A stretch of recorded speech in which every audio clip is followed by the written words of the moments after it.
Hello everyone, welcome to pH classes. আজকে pH classes YouTube চ্যানেলে নতুন এক ব্যাচ যেটি শুরু হচ্ছে সেটি হচ্ছে লাইফ সায়েন্স ব্যাচ 1.0। তোমরা কমিউনিটি পোস্টে সবাই আপডেট পেয়ে গেছো যে আমাদের মঙ্গলবার, শুক্রবার এবং রবিবার এই 3টে দিনে তোমরা আমাদের এই লাইফ সায়েন্স ব্যাচ 1.0 যেটি রয়েছে এই ব্যাচটি তোমরা ভিডিও ক্লাসগুলো পেয়ে যাবে। দেখো, এর আগেও আমাদের কয়েকটি লাইফ সায়েন্স রিলেটেড লেকচার বা আমাদের একটা সিরিজ চলছিল, কিন্তু টেকনিক্যাল ইস্যুর জন্য সেটা কন্টিনিউ হয়নি। যাই হোক, তার জন্য ক্ষমা প্রার্থী আমিও। আর এবার থেকে নতুন রূপে আমাদের লাইফ সায়েন্স ব্যাচ 1.0। এবার একটু আমি বলে দিই যে এই যে আমাদের এই ব্যাচ, এই ব্যাচে আমরা কি নিয়ে আলোচনা করবো। দেখো, আমাদের যে ক্লাস 9 এবং ক্লাস 10 এই দুটো ক্লাসের বিষয়ে আলোচনা হবে। লাইফ সায়েন্স বিষয়টার উপর যে টপিকগুলো রয়েছে, তার সাথে 11 এবং 12 যে আমাদের বায়োলজি রয়েছে, তাই না, বায়োটা রয়েছে, সেই বায়ো থেকেও আমাদের কয়েকটি সেপারেট ভিডিওগুলো তোমাদের কাছে প্রোভাইড করা হবে। দেখো, এই 3টে দিনে তোমরা এই শিডিউল ডে গুলোতে ম্যাক্সিমাম ক্ষেত্রে তোমরা এই ক্লাসের এই আগে যতক্ষণ এই সিলেবাসটা কমপ্লিট হচ্ছে ততক্ষণ এই 3টে দিনে আমরা 9 এবং 10 এর সিলেবাস নিয়ে আলোচনা করব। তার মাঝে মাঝে 11 বা 12 এর যে রিলেটেবল টপিক গুলো রয়েছে সেগুলো আমরা তোমাদের সামনে তুলে রাখবো। তোমরা যারা নতুন আমাদের এই পিএইচ ক্লাসেস ফ্যামিলির সাথে এখনো যুক্ত হওনি, তোমরা অবশ্যই আমাদের চ্যানেলটিকে সাবস্ক্রাইব করো। তোমরা এই কিওয়ার্ডটি স্ক্যান করেও তোমরা করতে পারো, অথবা আমাদের পিএইচ ক্লাসেস ইউটিউব চ্যানেলেও তোমরা সাবস্ক্রাইব করতে পারো। তোমরা অনেকেই বিভিন্ন প্ল্যাটফর্মে দেখো, কেউ সোশ্যাল প্ল্যাটফর্ম গুলোতে এই ভিডিও দেখতে পাচ্ছ হয়তো। তো তোমাদের কাছে একটা রিকোয়েস্ট যে তোমরা অবশ্যই এই ইউটিউব চ্যানেলকে কি করো না, সাবস্ক্রাইব করো। ইউটিউবে তোমরা অনেকেই হয়তো পিএইচ ক্লাসেস লিখেও অনেকে সার্চ করে পাচ্ছে না, তাদের ক্ষেত্রে বলি যে পিএইচ CLASSES মতো দিয়ে HP এটা দিলেই তোমরা পেয়ে যাবে একদম। ঠিক আছে, এটা দিলে তোমরা এই ক্লাসটি পেয়ে যাবে। তোমরা আমাদের টেলিগ্রাম চ্যানেলকে অবশ্যই জয়েন করো, কারণ এখানে তোমরা পিডিএফ গুলো পেয়ে যাবে প্রিন্টেবল ফরম্যাটে। আমাদের যে ক্লাস নোটস গুলো রয়েছে, যে পিপিটি গুলো রয়েছে আমাদের, এগুলো কিন্তু এখানেই তোমরা পাবে। তো অতএব তোমরা আমাদের এই টেলিগ্রাম চ্যানেলকেও জয়েন করো। তার সাথে সাথে যারা তোমরা সোশ্যাল প্ল্যাটফর্মে দেখছো এই ভিডিওটি, তোমরা অবশ্যই আমাদের এই ইউটিউব চ্যানেলকেও সাবস্ক্রাইব করো। চলো এবার আমরা শুরু করি আজকের যে আমাদের টপিক, সেটি কিনা ক্রোমোজোম। এবার তোমরা ক্লাস 10 এর শিক্ষার্থী যারা রয়েছে, ক্লাস 10 যারা পড়ো, তাদের ক্ষেত্রে যদি আমরা দেখি, দ্বিতীয় অধ্যায়ে আমাদের এই টপিকটা রয়েছে। আর এই দ্বিতীয় অধ্যায়ের নাম কি? জীবনের প্রবাহমানতা। এবার দেখো, এই নামটি বেশ ইন্টারেস্টিং, জীবনের প্রবাহমানতা। এই নামটি কেন রাখা হয়েছে? ধরো, এই যে এটা আমাদের ডিএনএ, সবাই আমরা জানি, তাই না? এই ডিএনএ কিছু কিছু সেপারেট সেপারেট পার্ট আছে, ক্রোম আছে, যেগুলো আমাদের বিভিন্ন বৈশিষ্ট্য বহন করে। কার গায়ের রং কেমন হবে, কার চুল কেমন হবে, কার দৈর্ঘ্য লম্বা হবে না বেটে হবে, বিভিন্ন বৈশিষ্ট্যগুলো। তো এই বৈশিষ্ট্যগুলো যে বহন করে তাকে আমরা বলি জিন। ঠিক আছে। আর এই জিনটা আমরা দেখবে আমাদের থেকে আমাদের উত্তরসূরি দেহে কি বংশানুক্রমে সেটা যেতে থাকে। তো এমন না যে আমাদের ডিএনএ বা আমাদের জিন যা রয়েছে সেটা আমাদের পিতামাতার ডিএনএ, তাদেরও কাছে রয়েছে। তাদের ডিএনএ এর সাথে আমাদের ডিএনএ ম্যাক্সিমাম সিমিলারিটি আমরা পাবো। তো দেখো, ধরো একজন মাতৃজনক যদি আমি কথা বলি, ধরো একজন পিতা, তার ডিএনএ রেড ডিএনএ, ঠিক আছে, এই রেড কালারে তার পিতার ডিএনএ কে আমি ডিনোট করছি। আর তার মাতা যে, তার ডিএনএ ধরো ব্লু কালারে। এবার তাদের যে অপত্য হবে কিনা, তাদের অপত্যের দেহে যদি আমরা দেখি, সেখানে আমরা লক্ষ্য করবো না পিতার ডিএনএও থাকবে আর তার সাথে মাতার ডিএনএও থাকবে। বোঝা গেল? তার মানে কি দুই রকমের বৈশিষ্ট্যই থাকবে এখানে, তাই না? ডিএনএ থাকবে মানে বৈশিষ্ট্য থাকবে। তাহলে এই যে বৈশিষ্ট্য, দেখো, পিতা মাতা মানে কি জননেত্রী জন, আর অপত্য মানে কি তাদের সন্তান। তাই জননেত্রী জন থেকে অপত্যের দিকে কি এই বংশক্রমে এই বৈশিষ্ট্যটা কি হচ্ছে না আমাদের প্রবাহিত হচ্ছে। এরপরে যদি আমরা দেখি অপত্যের যে সন্তান সন্ততি হবে, তাদের ক্ষেত্রেও কি এই ডিএনএটা আবার এখান থেকে এখানে যাবে। তার মানে কি একটা বৈশিষ্ট্য তার এই জনুতে ছিল, এটা এখান থেকে এই জনুতে আসলো, এখান থেকে অপর জনুতে, তাই না? এভাবে প্রবাহিত হতে চলেছে, তাই না? তাহলে এটার জন্যই আমাদের এই চ্যাপ্টারের নাম কি? জীবনের প্রবাহমানতা। বোঝা গেল? এবার চলো আমরা জানি যে আমাদের এই ক্রোমোজোম জিনিসটা কি, এই নিয়ে যত আমাদের আলোচনা। তো দেখো, এই ছবিটা তোমরা সবাই জানো, এটা কিনা আমাদের নিউক্লিয়াস, তাই না? আর এই নিউক্লিয়াসের মাঝখানে যেটি রয়েছে সেটা কি? নিউক্লিওলাস। আর এই যে অনুসূত্রাকার অংশ দেখতে পাচ্ছ, এটা কি? নিউক্লিয় জালিকা বা ক্রোমাটিন জালিকা। তো এই যে ক্রোমাটিন জালিকা, এরই আসল কাজ রয়েছে আমাদের এই ক্রোমোজোম ফর্মেশনে। দেখো, এই ক্রোমাটিন জালিকাকে যদি ভালো করে লক্ষ্য করি আমরা, তাহলে আমরা দেখতে পাবো এই ক্রোমাটিন জালিকাগুলিতেই আমাদের রয়েছে কিনা ডিএনএ। আর এই ডিএনএ নির্দিষ্ট নির্দিষ্ট ক্রোম, ধরো এই এখান থেকে এইটুকু পার্ট একটা বৈশিষ্ট্যের জন্য দেয়, একে আমরা বলি কি? জিন। দেখো, এই যে নিউক্লিয় জালিকা রয়েছে, এটা কি অনেকটাই লম্বা জালিকা, ঠিক আছে। আর নিউক্লিয়াসের সাইজ কি? ছোট, অতিটাই তো ছোট। তো এখানে যদি এত বড় একটা নিউক্লিয় জালিকা থাকতে চায়, তাকে কি কুণ্ডলিকিত হয়ে থাকতে হবে, গুছিয়ে থাকতে হবে, তাই না? তাহলে এইভাবে করে কি হয় না, এই নিউক্লিয় জালিকা বা ক্রোমাটিন জালিকা সেগুলো গুছিয়ে থাকে। আর এখান থেকে এই কুণ্ডলিটায় যখনই ঘন আকৃতি নিতে থাকবে, সলিনয়েড হবে, সুপার সলিনয়েড হবে, তারপর ধীরে ধীরে সেখান থেকে আমরা ক্রোমোজোম জিনিসটা পাবো। আর সেটা আমরা পাবো কখন না? কোষ বিভাজনের সময় অংশটা দেখতে পাবো। ঠিক আছে? তাহলে এখানে আমরা এবার দেখি যে ক্রোমোজোমটা কিভাবে তৈরি হচ্ছে। দেখো এই যে ডিএনএটা রয়েছে কিনা, এই ডিএনএটা ধীরে, ধীরে কি হয় না কুণ্ডলীকৃত মানে মোটা আকার রূপ ধারণ করে। ঠিক আছে? ধীরে, ধীরে ঘন আকৃতির রূপ ধারণ করে। আর এই ঘন আকৃতির রূপকে আমরা বলি ক্রোমোনিম। কি বলি? ক্রোমোনিমা। নামগুলো মনে রাখবে একটু। ক্রোমোনিমা। ঠিক আছে? তাহলে এই ঘন আকৃতির যে রূপটা হচ্ছে এই রূপটাকে আমরা বলছি ক্রোমোনিমা। আর এই ক্রোমোনিমাটাই কি করবে না কিছু, কিছু জায়গায় এরকম পুঁতির মতো গঠন তৈরি করবে।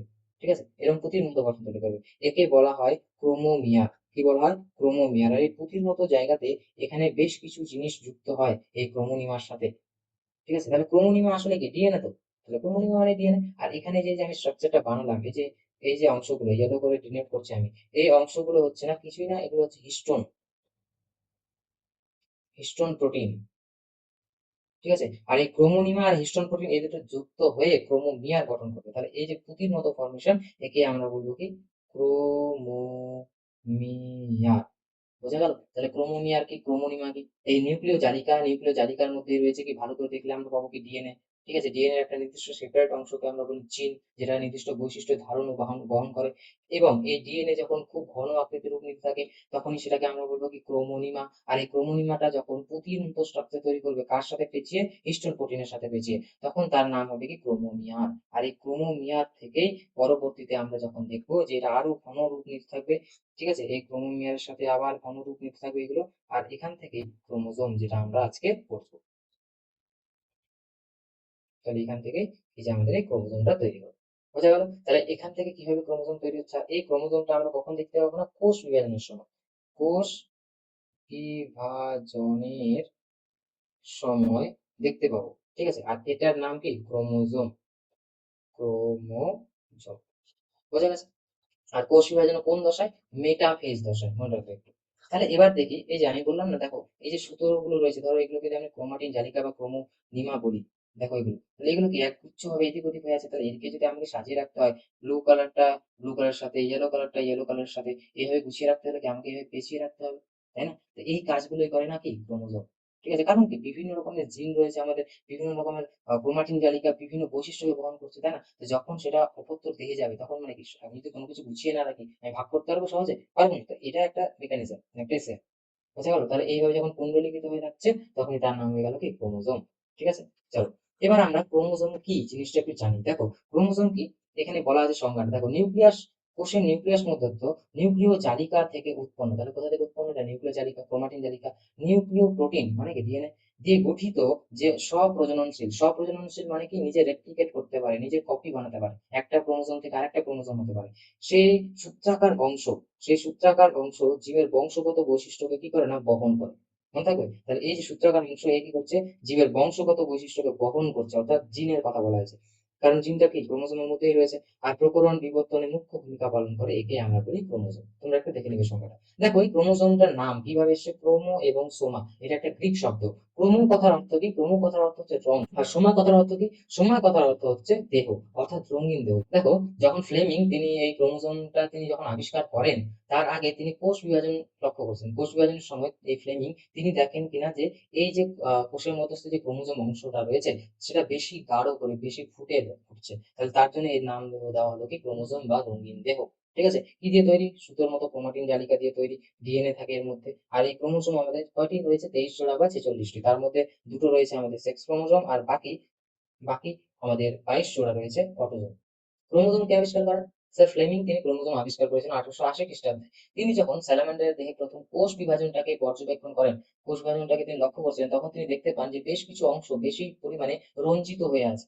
ঠিক আছে? গাঢ় করে একদম। তো সেই স্টেইন জায়গাগুলোকে তিনি ক্রোমোজোম নাম দেন, মানে রঙিন দেহ নাম দেন। এবার দেখো ক্রোমোজোমের গঠন। তাহলে ক্রোমোজোমের গঠন নিয়ে আজকে জানা যাক, যেটা আমাদের মেইন টপিক। দেখো ক্রোমোজোমের মধ্যে বেশ কিছু অংশ রয়েছে। দেখো ক্রোমোজোমের দুটো বাহু, আমি যদি একটা সরল ক্রোমোজোম যদি আঁকি,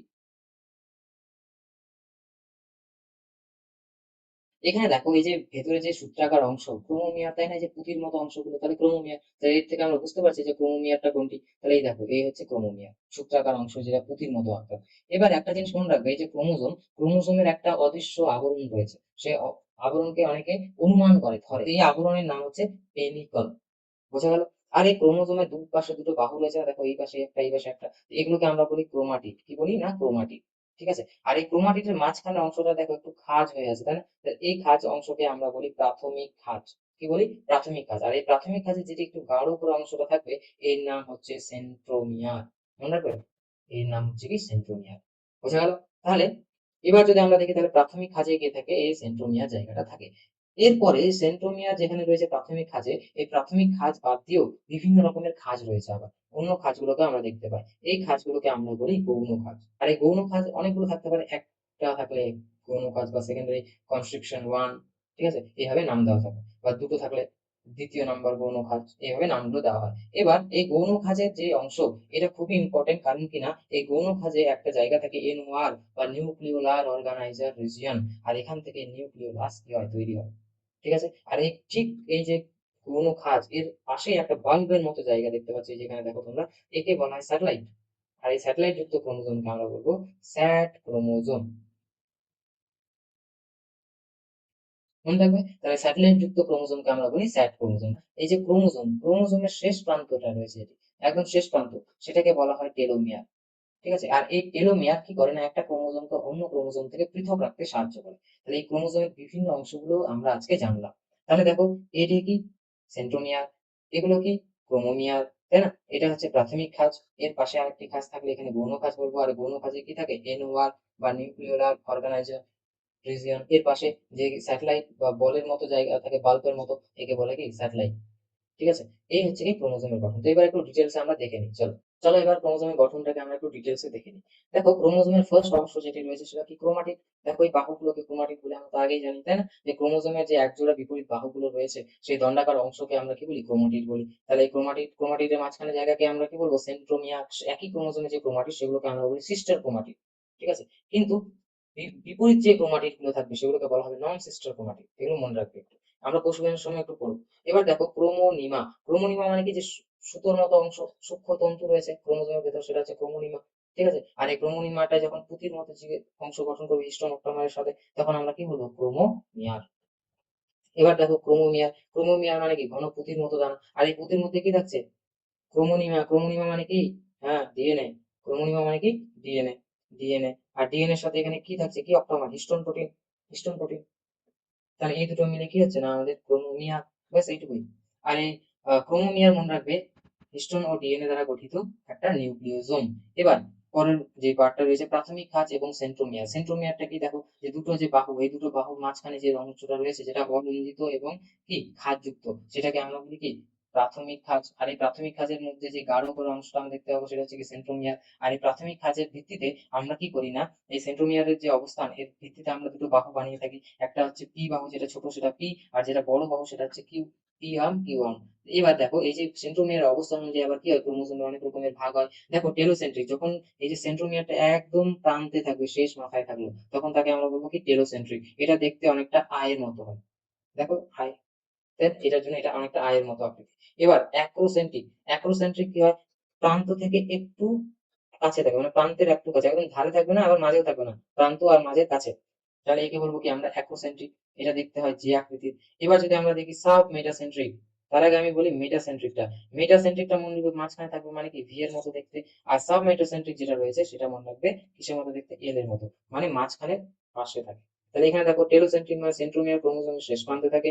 অ্যাক্রোসেন্ট্রিক মানে সেন্ট্রোমিয়ার ক্রোমোজোমের শেষ প্রান্তের নিকটে থাকবে। মেটাসেন্ট্রিক মানে মাঝখানে থাকবে। আর সাব মেটাসেন্ট্রিক মানে কি? মাঝখানের নিকটে থাকবে। এই হচ্ছে খুবই গুরুত্বপূর্ণ অংশ। এগুলোতে পরীক্ষায় আসে যে সেন্ট্রোমিয়ার অবস্থান অনুযায়ী আমরা ক্রোমোজোমকে কয়টি ভাগে ভাগ করে থাকি, আর আকারগুলো কার কেমন আকার, কোনটা আয়ের মতো, কোনটা জি এর মতো, কোনটা এল এর মতো, এগুলো দেখে নেবে। এবার চলো কাইনেটোকোর। কাইনেটোকোর জিনিসটা কি? খুবই ইম্পর্টেন্ট একটা শব্দ। এই সেন্ট্রোমিয়ারে কি হয়? এই ডিস্ক লাইক স্ট্রাকচার থাকে, অনেকটা ডিস্কের মতো গঠন থাকে। আর এই ডিস্কের মতো গঠনটাকে আমরা বলি কি? কাইনেটোকোর। আর এই কাইনেটোকোর কি করে? খুবই গুরুত্বপূর্ণ একটা ভূমিকা পালন করে। কি করে?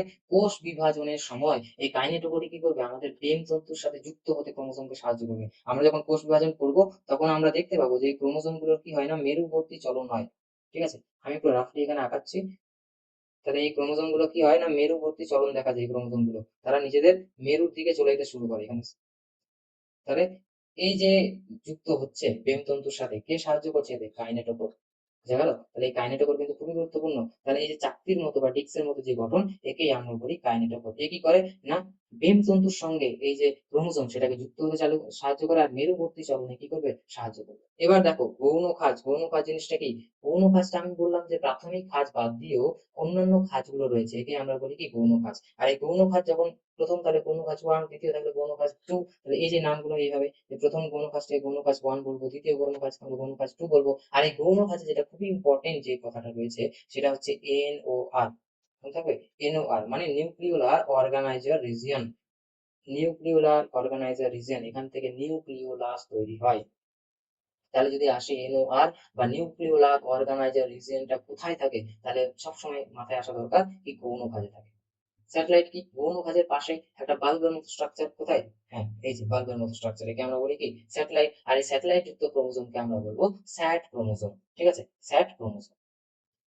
টেলোমিয়ারটা কি, একদম ক্রোমোজোমের প্রান্তের অংশকে আমরা বলি কি, টেলোমিয়ার। তাহলে এই টেলোমিয়ারের কাজ কি, অন্য ক্রোমোজোম থেকে এই ক্রোমোজোমকে পৃথক রাখা। তাহলে এগুলো পোলারিটি ধর্মের জন্য কি করে, একটা ক্রোমোজোম থেকে অন্য ক্রোমোজোমকে তারা পৃথক করে রাখে। তাহলে এটাই হচ্ছে টেলোমিয়ারের কাজ। এবার আমরা আন্তঃসম্পর্ক তো পড়লাম, আরেকবার বলি যে এই যে নিউক্লিয়াস, দেখো ভালো করে, এই নিউক্লিয়াসের মধ্যে কি থাকছে না, আমাদের ডিএনএ, ক্রোমাটিন জালিকার মধ্যে ডিএনএ থাকছে। আর এই ডিএনএ নির্দিষ্ট পার্টকে আমরা কি বলে থাকি, কি বলে থাকি, হ্যাঁ, জিন বলে থাকি, তাই না?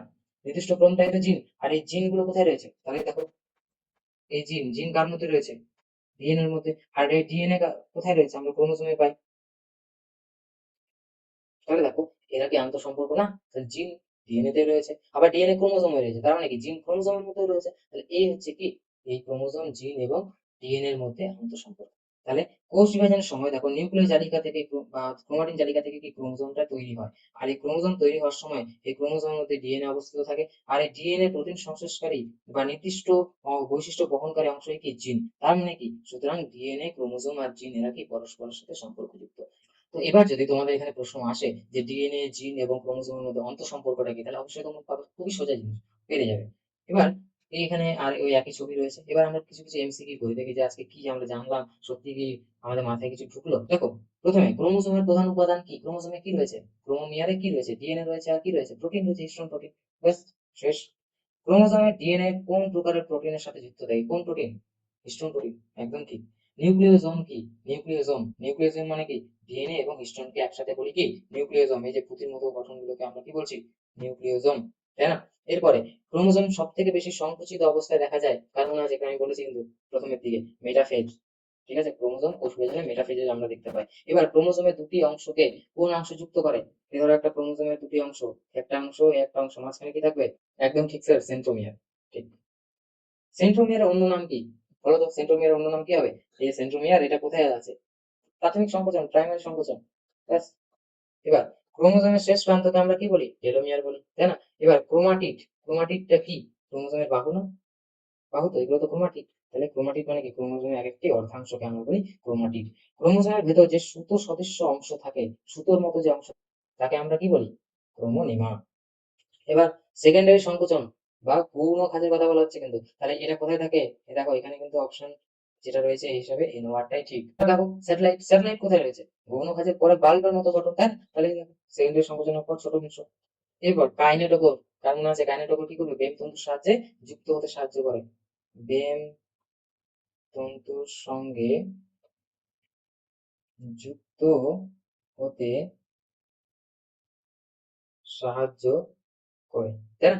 তাহলে কি হবে, কাইনেটোকোর কোথায় থাকে, সেন্ট্রোমিয়ারে থাকে। আর দেখো, ক্রোমোজোমের প্রোটিন অংশের প্রধান কাজ কি, তাহলে প্রধান কাজটা কি, দেখো আমরা দেখলাম এইভাবে করে ডিএনএ যাচ্ছে, তাই না? আর এর মাঝখানে মাঝখানে কি, হিস্টোন প্রোটিনটা রয়েছে, এইভাবে তাকে এখানে পুঁতির মতো গঠন করেছে। তাহলে এই ডিএনএ কে কি প্যাকেজিং এর মতো করছে না, প্যাকেজ করছে না? তাহলে কি শক্তি উৎপাদন হবে না, আরএনএ তৈরি হবে না, এই দুটো হচ্ছে না, তাহলে লিপিড তৈরি হবে না, তাহলে কি হবে স্যার, হ্যাঁ, ডিএনএ প্যাকেজ করা। ঠিক আছে। এবার কয়েকটা জিনিস মনে রাখবে, যে এই যে আহ, যখন স্টেইন করা হয়, এই যে যখন স্টেইন করা হয় ক্রোমোজোমকে, তো ক্রোমোজোমের কিছু কিছু অংশ খুব গাঢ় রঙে রঞ্জিত হয়ে যায়, আর কিছু কিছু অংশ খুব হালকা রঙে রঞ্জিত হয়ে যায়। তো এই যে গাঢ় অঞ্চল, এটাকে আমরা বলি হেটারোক্রোমাটিন। আর যেটা গাঢ় সেটা কিন্তু নিষ্ক্রিয়, সেটা কোনো কাজে দেয় না ভালো করে।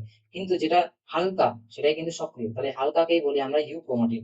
মনে রাখবে, তাহলে ইউক্রোমাটিন মানে কি, সক্রিয় ও হালকা। ঠিক আছে, তাহলে ইউক্রোমাটিন মানে সক্রিয় ও হালকা ডিএনএ বা ক্রোমাটিন তন্তু। এবার হেটারোক্রোমাটিন কি, হেটারো মানে ঘন এবং নিষ্ক্রিয়। ঠিক আছে, এই দুটো মনে রাখবে কিন্তু। এরপর ক্রোমোজোমের ম্যাট্রিক্স কি? ম্যাট্রিক্স মানে কি? তরল অংশ, তাই না? ক্রোমোজোমের ভেতরে তরল অংশ। জিন কোথায় থাকে? ডিএনএ এর ক্রোমে। এবার ক্রোমোজোমের বাহু কয়টি? কে কে বলতে পারবে? কি কি রয়েছে? কটি না, বলো কি কি রয়েছে? ঠিক, পি আর কিউ। তাহলে কটা? দুটো। একটা পি আর একটা কিউ। পিটা ছোট না বড়? স্মল, ছোট। আর কিউটা বড় বাহুকে বলা হয়। এবার ছোট বাহুকে কি বলি? পি। আর বড় বাহুকে আমরা বলি কিউ। এই ছিল আজকের আমাদের কয়েকটি এমসিকিউ, যেটা কিনা এই আমাদের রিলেটেড টপিক আজকে যা আমরা শিখলাম ক্রোমোজোমের গঠন থেকে। এর পরের লেকচারে আমরা ক্রোমোজোমের রাসায়নিক গঠন এবং ডিএনএ আরএনএ এর গঠন সম্পর্কে জানবো। আশা করি তোমরা এই 20টি প্রশ্নের মধ্যে 100% কোশ্চেনই তোমরা গেস করতে পেরেছো বা পেরেছো সঠিকভাবে।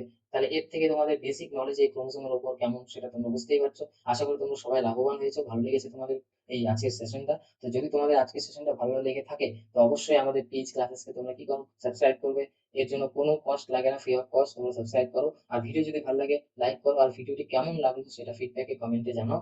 আর তার সাথে তোমাদের সমস্ত বন্ধু বান্ধবের সাথে এই ভিডিওটিকে শেয়ার করো, যাতে তাদের কাছে এই ভিডিওটি পৌঁছে যায় এবং তারাও লাভবান হয়। আর যারা শিক্ষার্থী রয়েছে তারা তো অবশ্যই তোমরা তোমাদের বন্ধুদেরকে শেয়ার করো, যাতে তারাও তাদের প্রস্তুতিগুলো এগিয়ে নিতে পারে। আর অবশ্যই অবশ্যই কি করবে? সাবস্ক্রাইব করো। আর একটা হ্যাঁ, যে আমাদের টেলিগ্রাম চ্যানেলকে কিন্তু জয়েন করো। ওখানে আমরা এই পিপিটি গুলো ওখানে পিডিএফ ফরম্যাটে দিয়ে দেবো, সেক্ষেত্রে তোমাদের রিভিশনও কাজে দেবে। তো সকলকে থ্যাংক ইউ। আশা করি ভালো লেগেছে তোমাদের ক্লাস। দেখা হচ্ছে নেক্সট ক্লাসে। টাটা।